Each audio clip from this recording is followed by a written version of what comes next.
Parthapratim Saikia YouTube চেনেললৈ আপোনালোকক স্বাগতম। আজি মই আপোনালোকক ক'বলৈ বিচাৰিছোঁ পাহাৰৰ পৰা বৈ অহা নিজৰাবোৰৰ উৎপত্তিস্থল সম্পৰ্কে। তেন্তে আহক আমি আগুৱাই যাওঁ।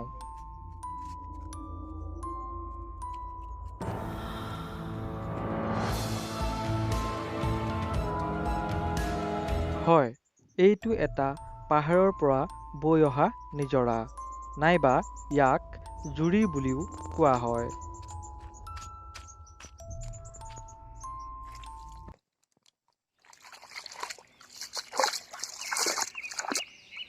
পাহাৰৰ নিজৰাৰ পানীবোৰ অতি স্বচ্ছ আৰু পৰিষ্কাৰ হয়।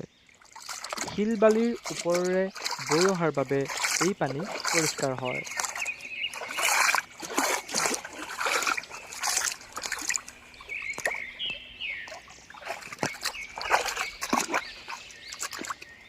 এই নিজৰাটো ক'ৰ পৰানো সৃষ্টি হৈছে, ইয়াৰ আৰম্ভণিনো ক'ত, তাকে চাবলৈ আমি ইয়াৰ আৰম্ভণিৰ ঠাইলৈ আগুৱাই যাব লাগিব।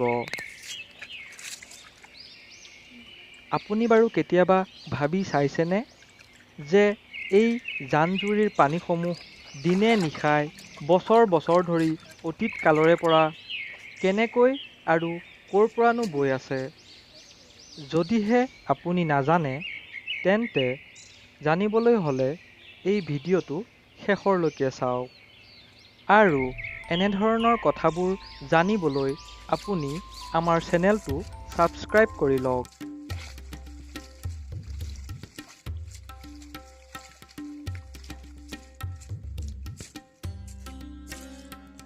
এনেদৰে যদি আমি আগুৱাই গৈ থাকোঁ, তেনেহ'লে এটা সময়ত আমি এই নিজৰাটোৰ উৎপত্তিস্থল পামগৈ। তেনেহ'লে আহক মোৰ সৈতে আপোনালোকক লৈ যাওঁ এই নিজৰাটোৰ উৎপত্তি স্থানলৈ।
আপোনালোকক এইখিনিতে জনাওঁ যে মাটিৰ পৰা তললৈ এক নিৰ্দিষ্ট দূৰত্বৰ স্তৰত পানী পোৱা যায়।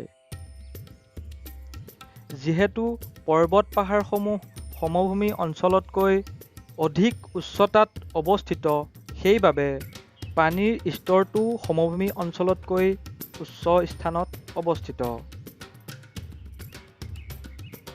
আৰু সেয়েহে পৰ্বত পাহাৰৰ পৰা জান-জুৰিসমূহ ভৈয়াম অঞ্চললৈ বৈ আহে।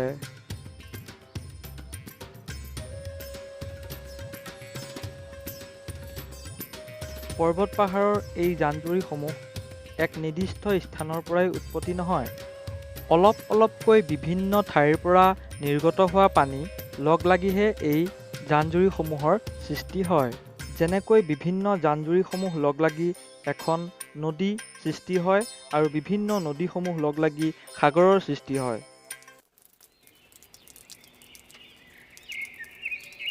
আপোনালোকে দেখিবলৈ পোৱাৰ দৰে বিভিন্ন স্থানত এনেদৰে অলপ অলপকৈ পানী নিৰ্গত হোৱা দেখিবলৈ পোৱা যায় আৰু এই পানীসমূহ লগ লাগি লাগি এনেদৰে জান-জুৰিবোৰৰ সৃষ্টি হয়।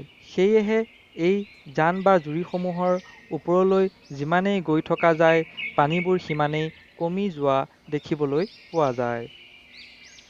আপোনালোকে হয়তো লক্ষ্য কৰিছে ভিডিঅ'টোৰ আৰম্ভণিতে এই নিজৰাটোৰ পানীবোৰ সৰহ পৰিমাণে দেখিবলৈ পাইছিল, কিন্তু যিমানেই আমি ওপৰলৈ আগবাঢ়ি আহিলোঁ, সিমানেই নিজৰাৰ পানীবোৰ কমি আহিছে। পাহাৰৰ পৰা এই নিজৰাবোৰ বৈ যোৱাৰ বাটত বিভিন্ন ঠাইত নিৰ্গত হোৱা পানীবোৰ এই নিজৰাৰ লগত লগ লাগে। আপোনালোকে এই নিজৰাটো যে দেখিছে, ই এটা উপজুৰি বা উপনিজৰা। এনেধৰণৰ নিজৰাবোৰৰ পানী লগ লাগি এটা ডাঙৰ নিজৰাৰ সৃষ্টি হয়। আশা কৰিছোঁ আপোনালোকে নিজৰাৰ উৎপত্তিস্থল সম্পৰ্কে এক ধাৰণা লাভ কৰিবলৈ সক্ষম হৈছে। যদি ভিডিঅ'টো ভাল পালে তেনেহ'লে লাইক কৰক, কমেণ্ট কৰক, শ্বেয়াৰ কৰক আৰু এনেধৰণৰ ভিডিঅ'সমূহ পাই থাকিবলৈ আমাৰ চেনেলটো ছাবস্ক্ৰাইব কৰিবলৈ নাপাহৰিব। ধন্যবাদ।